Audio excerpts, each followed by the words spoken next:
Before we begin this video, I'd like to give a shout out to the sponsors of this video, Immortal Taoists. You thought that isekai was the only trend in town, right? But also gaining steam is the wuxia genre Tales of Chinese martial art fantasy. With its East Asian world, martial arts and plot, Immortal Taoists has a lot for anime fans, from the most casual to the deepest in anime hell to enjoy. The game has a lot of customization options, so you can go ahead and turn yourself into someone straight out of Demon Slayer or Dororo. To help you get started, we'll also be giving out a promotion code, and you guys can use it to claim some awesome rewards in the game. Check the link in the description to download the game. There's no time like the present, so come and join the fun now.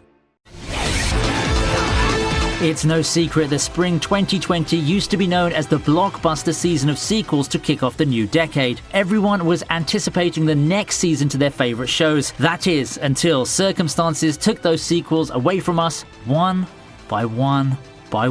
Even some of those that have begun airing, like Food Wars, were not safe. Needless to say, a lot of people were disappointed. However, life, and to a certain extent the anime industry, finds a way, and from the ashes of the seemingly desolate season, a lot of new stars got the big break to shine. So for today, I'll take you through a rundown of 10 of the best non-sequel anime that were released during this spring season. Also, I'm not going to be including shows that have been cut short or that have a confirmed July release date as of the time of writing. So basically, there goes Millionaire Detective. To start things off at number 10, we take a look at Princess Connect Redrive. Konosuba in 2020 looks pretty good now, don't you think? I thought that it would be a matter of time before Princess Connect gets its anime adaptation, given the amount of money Cygames is drowning in right now. Looking at the results so far, I think we got a pretty nice result, don't you think? Princess Connect Redrive's main appeal, in my opinion, comes from the fact that the series feels like it's going for the easygoing, chill and wholesome route, hence the Konosuba comparisons. Of course, we all know how Konosuba ended up being one of the best comedies, and while I think that Princess Connect is nowhere near that level, I would say it makes a nice alternative if you're in for that kind of storytelling. The characters are bubbly and fun, the world looks great, and the voice acting is top-notch. Each episode of Princess Connect is a fun adventure in its own right, and if you find yourself having fun with the antics of our main quartet, you're definitely going to enjoy this ride.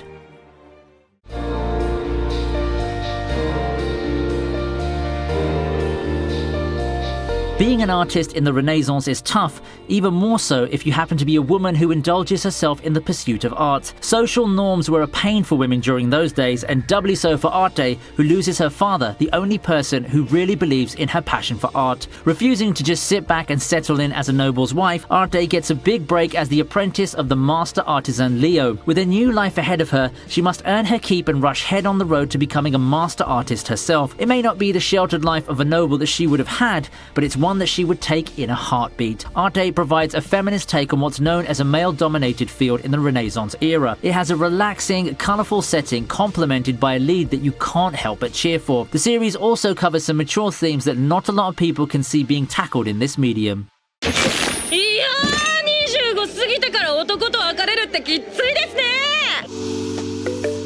Sitting in our 8th spot is Wave, Listen to Me. This is a cautionary tale of recklessly spilling your sorrows onto strangers. Thanks to Minare ranting about her misery and misfortune, she finds herself a recipient of unwanted exposure through the radio. To make matters worse, her frustrated run to the radio station ended up with her suddenly becoming the next big thing on radio as a late-night talk show host. At least things seem to be working out well for Minare, who suddenly finds herself on the road to her next venture in the world of radio, all while balancing her new venture with the other aspects of her personal life. Those who have gone through Minare's situations would no doubt have a blast with this series, as her everyday antics end up hitting a bit too close to home. Even if you don't, the comedy aspect of it still holds up quite well. I think this has got something to do with the excellent voice acting, which for me is by far the best part of the show, and fittingly so as well, given the subject and premise.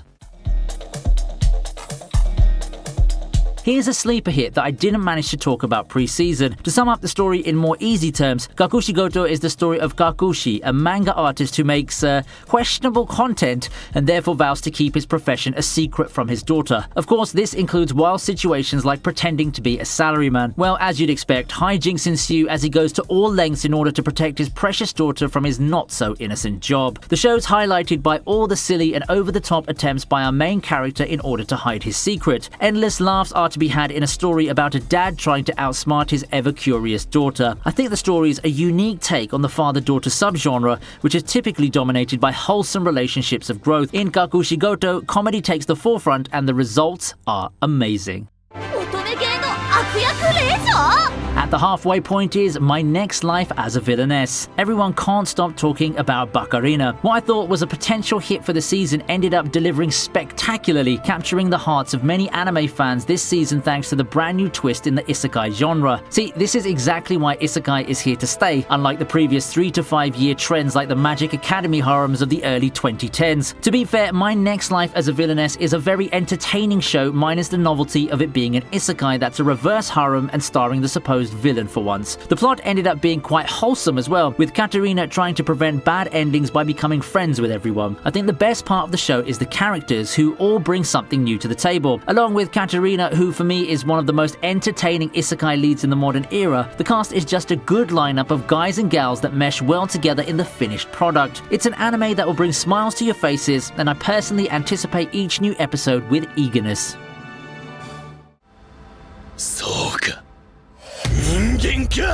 It's confession time. If there was anime this season that was the butt of a lot of jokes, it was most definitely this one. And I had a good time laughing along with those too. But beyond all those jokes and memes about Zootopia, Trigger and furries, BNA ended up a pretty good anime in its own right, you know. It also got all episodes released in a hurry, so that's a point for it for those who want to binge something all the way to the end. Now, while I'd say that Trigger is capable of doing more, I think in a vacuum, BNA is a pretty damn good show, you know. I think the last few episodes following that big reveal could have helped push the show in a good direction, and it was unfortunate that it had to be cut short given the episode count assigned for this series. Despite all of its wrinkles, especially in the last few episodes, I had a lot of fun following the story of this show. If you're up for a quick anime fix and want to see what Trigger's up to now, BNA is your go-to show for this season.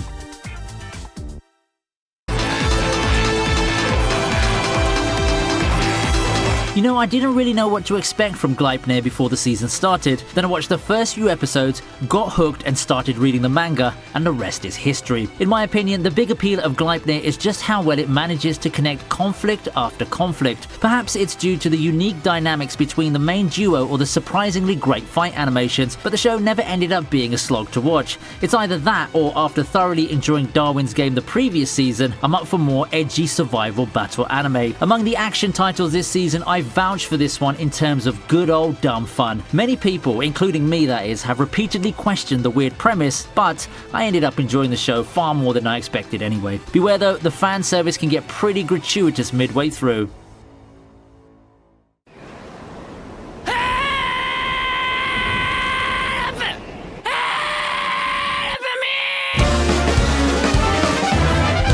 For our next entry, Great Pretenders got you covered. Now, I'd say with its run being underway, Great Pretenders shaping up to be one of the more promising up-and-coming titles out there. Starring a duo of con men, Great Pretender follows their journey as they find their swindling lifestyle backfiring on them. Before the season, I had some lofty expectations for this show, and I can confidently say that the show does bring a lot of crazy fun that you don't see every day. So far, it's gone on to make a promising start with nice art, some nifty color palettes, and a very comfy premise. Not to mention the soundtrack that's just pure fire. Great Pretender, from what we've already seen of it, looks more and more promising with each passing episode. Note that Studio Wit went out of their way to go for this project instead of Attack on Titan Season 4, so that's got to mean something in terms of how much stock they're putting into it, right?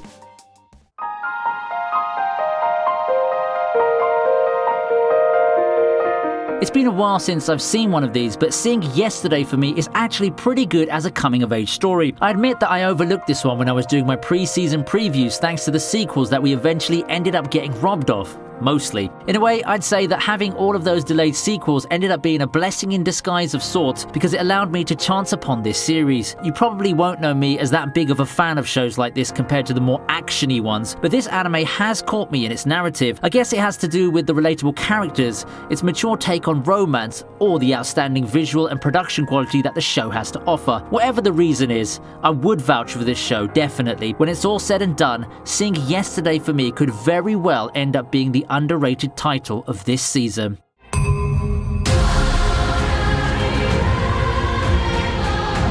Coming into the season, I had high expectations for Tower of God, and what do you know, it really delivered, didn't it? For me, at least, it was a no-brainer putting this show on top of this list. Am I being biased because I'm a big fan of the source material? Maybe, but it is what it is, isn't it? I love it when the hype for a show does deliver. I had my reservations due to the 13-episode format and that the resulting pacing issues, but overall, I'd say I'm pretty satisfied. I think that this show in the season has the wide appeal game down pat, and with its blend of an interesting world, a gripping narrative, and a large cast of vibrant characters, it comes up with a good addition to the modern library of epic fantasy. I think that this being given 13 episodes ended up being the show's bane, because having read some of the original webcomic, I'd say that such a short run doesn't do it justice, especially in the world building aspect. With that being said, I think Tower of God is the best original anime this season has to offer, simply because of how it hits the right notes for such a broad audience. If you're enjoying the first season, let me tell you this: you haven't seen anything yet. Personally, I can't wait for more Tower of God as well as more webtoon adaptations.